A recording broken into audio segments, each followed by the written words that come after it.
Yang kedua, qatlun nafsi illa bilhaq, membunuh orang tanpa alasan yang benar. Di zaman kesulitan ekonomi kadang-kadang orang mudah nekat. Tengok saja, kadang-kadang karena pasar uang 100-200 perak saja nyawa bisa melayang. Kadang-kadang karena urusan yang remeh, salah omong, salah ambil, salah ucap, salah pegang, nyawa bisa jadi melayang.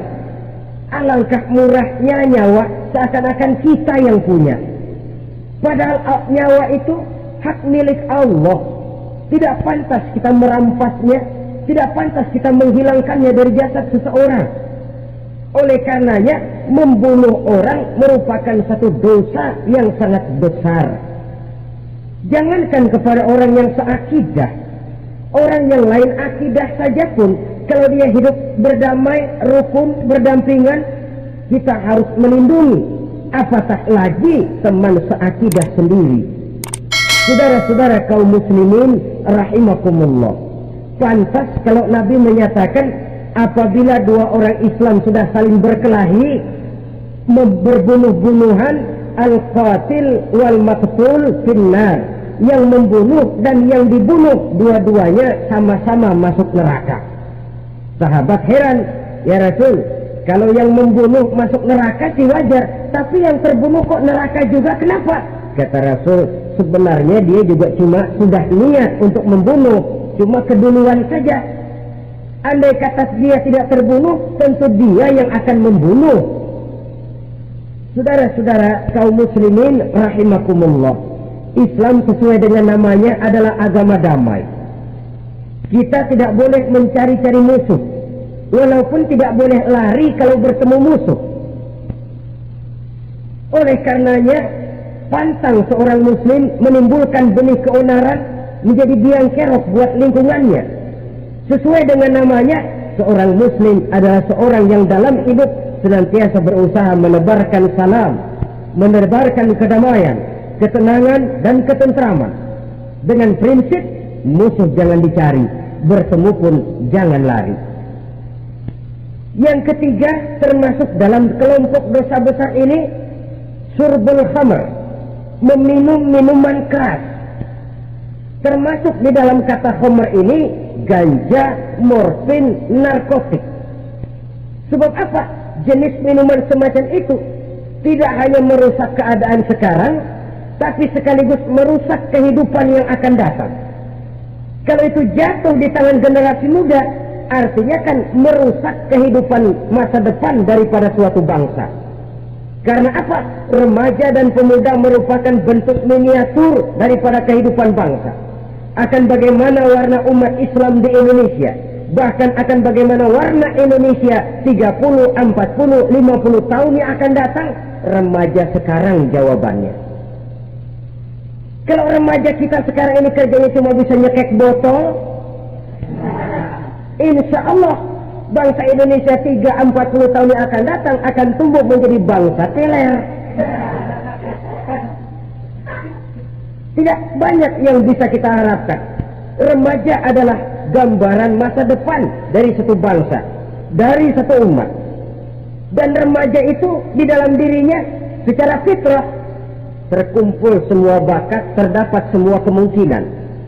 Kita ini lahir membawa sifat pemimpin, tapi juga membawa sifat pengacau. Kita ini ada bakat jadi orang jujur, ada bakat jadi pengkhianat.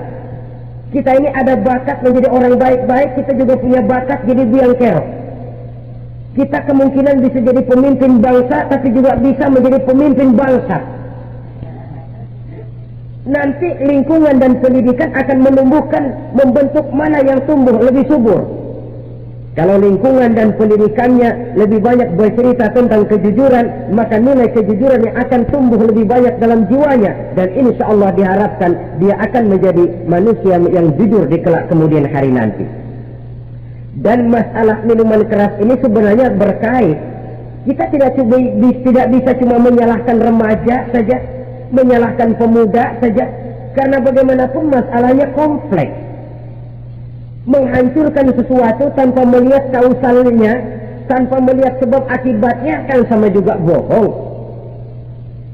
Kemungkinan karena broken home, kemungkinan karena pergaulan, kemungkinan karena kurang perhatian orang tua, kemungkinan karena akibat bacaan, tontonan, atau fasilitas berupa dibukanya pabrik-pabrik minuman keras, dijualnya minuman-minuman keras, di warung-warung yang remang-remang, yang memberikan kenikmatan, kebahagiaan, dan kebanggaan tersendiri, sehingga akhirnya orang terangsang untuk datang dan minum di sana. Pada dasarnya memang sepele, cuman minum, nggak ngerugiin orang lain kan? Iya, pada waktu minum. Tapi dikala sudah mabuk, out of control, apapun bisa kita lakukan. Yang kita ucapkan kita tidak sadari lagi, yang kita kerjakan tidak kita sadari lagi. Dikala itu segala macam kejahatan bukan sesuatu yang tidak mungkin untuk kita laksanakan. Nggak ngerugiin orang lain, memang pada saat mau minum. Tapi begitu minum, mabuk, kita bisa merugikan orang lain. Setidaknya merugikan diri sendiri. Pertumbuhan IQ menjadi lemah, semangat kehidupan hilang, gairah kerja menurun, kalau tidak ada sama sekali. Lalu apa yang bisa kita lakukan di dalam kehidupan? Dan akan lebih celaka kalau ini menimpa kehidupan generasi muda kita. Kadang-kadang yang ironi ya, kalau yang orang tuanya mampu barangkali masih tertolong, tapi yang orang tuanya kondisi ekonomi lemah masih kepengen teler juga. Orang tuanya nggak mampu masih pengen mabuk. Dari ganja, morfin nggak dapat, akhirnya kalencet diisepin. Yang penting kan bisa teler, mendatangkan satu kebahagiaan tersendiri. Itu sebabnya memang satu kejahatan menurut teori polisi ya hanya bisa terjadi karena faktor N dan K, niat dan kesempatan. Niat ada, kesempatan ada, jadi orang jahat. Kurang salah satunya, biasanya kejahatan terbendung. Niat ada, kesempatan tidak ada, sulit berbuat jahat. Kesempatan ada, niat tidak ada, tidak mungkin orang jahat. Tapi yang paling dominan sebenarnya niat. Kalau niat sudah kuat, kesempatan bisa dicari, kesempatan bisa diciptakan. Biar hansip nongkrong, ditungguin lengahnya. Iya, biarin jam 11 sampai jam 2, matanya melotot, jam 3 dia mulai ngulet, ngempet. Nah, di saat itu saya masuk ke rumahnya. Kalau niat kuat, kesempatan bisa diciptakan. Dan kalau sudah niat, ini masalah hati. Kalau sudah masalah hati, menyangkut soal moral. Moral artinya sudah masuk kepada kehidupan agama. Saudara-saudara kaum muslimin rahimakumullah. Yang keempat yang termasuk jenis dosa besar, az-zina, perbuatan zina. Di zaman pergaulan bebas dengan prinsip free sex ini, tengok sudah berapa banyak gadis-gadis bergelimpangan jadi korban. Berapa banyak bayi-bayi yang lahir ke dunia tanpa tahu kemana dia mesti memanggil bapak. Apakah deretan jumlah korban ini masih harus bertambah lagi? Paling tidak, biarlah yang sudah jadi korban, tapi jangan bertambah lagi hendaknya.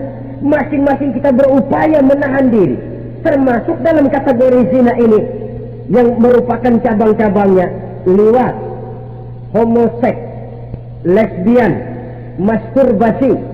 Bahkan masturbasi itu termasuk jenis zina tangan, dan itu juga merupakan satu dosa. Di samping dosa juga merusak diri, karena bagaimanapun juga dia akan mengurangi kemampuan daya pikir seseorang.